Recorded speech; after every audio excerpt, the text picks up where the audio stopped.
నాకు ప్లాస్టిక్ పువ్వులతో తోరణాలు వద్దు. గమ్ముతో అంటించిన సూదులతో గుచ్చిన కలశాలు అసలే వద్దు. గుమ్మానికి రకరకాల ప్లాస్టిక్ పూలు అలంకరణ వద్దు.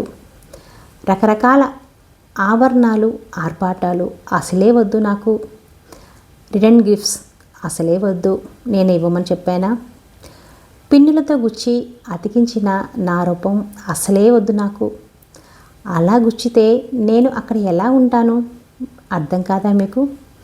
నాకు పసుపు గౌరమ్మ కలశం, మీ శక్తి కొలది నైవేద్యం, వాయనం చాలు.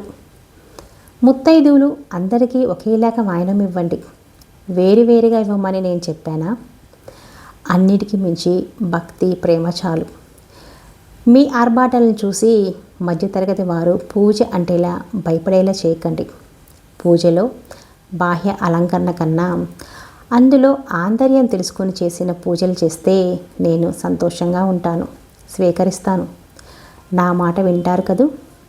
నేను విన్నవించుకున్న ఈ మాట కనీసం ఒక 10 మంది అయినా మారితే నేను స్థిరంగా అక్కడే ఉంటాను.